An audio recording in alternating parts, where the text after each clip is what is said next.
Good morning friends. आज इस video में हम बात करने वाले हैं एजुकेशन लोन के बारे में। तो ऐसी कौन सी बातें हैं जो आपको सोचनी चाहिए जब भी आप किसी एजुकेशन लोन के बारे में सोच रहे हैं। तो सबसे पहली बात यह है कि आप एजुकेशन लोन तभी ले जब भी आप किसी अच्छे कॉलेज में अपने हायर स्टडीज के लिए एडमिशन ले रहे हो, जिसका आपको फ्यूचर में अपने करियर में कोई बेनिफिट हो। अ, उसके अलावा अगर आप एजुकेशन लोन लेना चाहते हो तो उसमें दो टाइप के लोन्स आ सकते हैं। एक होता है विथ कोलेटरल और गारंटी, और एक होता है विदाउट कोलेटरल और गारंटी। सो होता क्या है कि अगर आप विथ कोलेटरल अगर कोई लोन ले रहे हो तो उसमें इंटरेस्ट रेट में भी थोड़ा कम हो सकता है। और अगर आप विदाउट एनी कोलेटरल और गारंटी लोन लेना चाहते हो तो उसमें में भी हो सकता है कि इंटरेस्ट रेट थोड़ा ज़्यादा हो। अ, मेरा ये मानना है कि काफ़ी बार स्टूडेंट्स के पास कोई कोलेटरल होते नहीं है, तो अक्सर वो अपने पेरेंट्स के कोलेटरल्स, जो पेरेंट्स के जो एसेट्स होते हैं वो एज अ कोलेटरल और गारंटी ऑफर करते हैं बैंक्स को। सो जिससे कि आपका इंटरेस्ट रेट कम होता है, तो वो करना ठीक भी है। बट स्टूडेंट्स को ये ध्यान में रखना चाहिए कि वो अपने पेरेंट्स के किसी भी रिटायरमेंट फंड को एक्सपोज ना करे, ताकि अपने पेरेंट्स को फ्यूचर में जाके कोई प्रॉब्लम ना हो। तो ये एजुकेशन लोन अगर आप लेना चाहते हो तो एज अ स्टूडेंट ये आपकी जिम्मेदारी है कि आप उसका ओनरशिप लो, आप उसका रिपेमेंट करो, और उसका मुनासिब अ, आप आपका आपके लाइफ में कोई फायदा कर लो।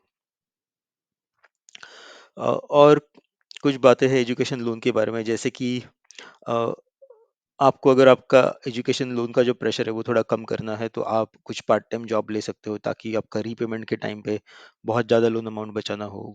अ, और ड्यूरिंग पार्ट टाइम जॉब आप जो कुछ सैलरी अपना कमाओगे वो आप एज अ ईएमआई और partial EMI education loan amount में डिपॉजिट कर सकते हो।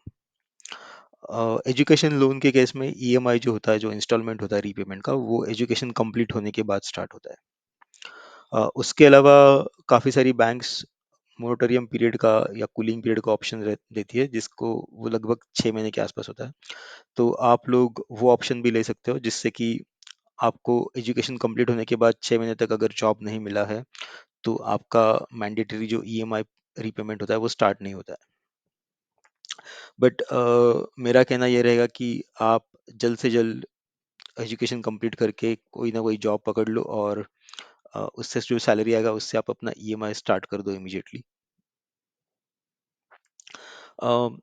उसके अलावा कुछ बातें जैसी है कि रीपेमेंट टर्म्स जो होते हैं, तो आपका एजुकेशन कंप्लीट होने के बाद आपको जो जॉब मिलेगा, तो आपको इनिशियली पता नहीं होगा कि आपको क्या सैलरी मिलने वाला है। बट एक बार आपका जॉब आपको मिल जाए तो आपको पता होगा कि आपका कितना सैलरी है और कितना आप ईएमआई अफोर्ड कर सकते हो, कितना इंस्टॉलमेंट रीपेमेंट करना आप अफोर्ड कर सकते हो। उस बेसिस पे आप अपने बैंक्स के साथ रीपेमेंट के टर्म्स रीनिगोशिएट भी कर सकते हो। अ, उसके बाद काफ़ी सारे स्टूडेंट्स हैं वो ये सोचते हैं कि ये जो एजुकेशन लोन के जो रीपेमेंट्स होते हैं वो कोई क्रेडिट ब्यूरो ट्रैक नहीं करता है। बट ऐसी बात नहीं है, क्रेडिट ब्यूरो आपके एजुकेशन लोन के रीपेमेंट्स बाकायदा ट्रैक करते हैं। तो अगर आप कोई भी डिफॉल्ट्स इसमें करते हो तो इससे आपकी क्रेडिट हिस्ट्री खराब हो सकती है। तो उससे अच्छा आप जाके अपने बैंक से टर्म्स रीनेगोशिएट कर ले, ताकि आपकी क्रेडिट हिस्ट्री खराब ना हो। इसी के साथ जब भी आप एजुकेशन लोन लेते हो तो इसमें काफ़ी सारी अलग-अलग टर्म्स एंड कंडीशंस हो सकती है। तो आपको वो टर्म्स एंड कंडीशंस अपने बैंक्स के जो आपको रिलेशनशिप मैनेजर है, उनसे बात करके समझ लेनी चाहिए। काफ़ी बार इसमें कुछ टर्म्स कंडीशंस ये भी होती है कि आप जो आपके एजुकेशन कंप्लीशन के ऊपर या एग्ज़ाम क्लियरेंस के ऊपर भी डिपेंडेंट होती है।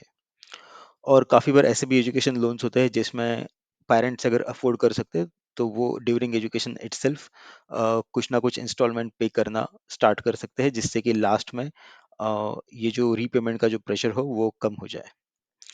तो इसी तरह से जब भी आप एजुकेशन लोन लेना चाहते हो तो आप ये ज़रूर ध्यान में रखिए कि आप उसका सही तरीके से इस्तेमाल कर रहे हो। बट सबसे इम्पोर्टेंट बात यह है कि ये कहा जाता है कि सबसे अच्छा जो इन्वेस्टमेंट होता है वो खुद के ऊपर इन्वेस्टमेंट करना होता है। तो एजुकेशन लोन लेना कोई बुरी बात नहीं है। अगर ये आपको आपके करियर प्रोग्रेशन में मदद करता है, ये हायर स्टडीज, तो आपको डेफिनेटली एजुकेशन लोन लेना चाहिए। तो इसी के साथ अगर आपको और कोई सवाल है तो आप मुझे कमेंट सेक्शन में पूछ सकते हो, और मैं आपको वहीं पे रिप्लाई भी दे दूंगा। अ, और काफ़ी सारी बैंक्स भी है जिनके वेबसाइट्स पे बहुत सारे एजुकेशन लोन्स के ऊपर टर्म्स एंड कंडीशंस अवेलेबल है। तो आप जब भी कोई एजुकेशन लोन लेना चाहो तो उस बैंक की वेबसाइट्स को डिटेल में पढ़े, ताकि बाद में जाके आपको कोई कंफ्यूजन ना रहे। इसी के साथ अमित चौहान साइनिंग ऑफ।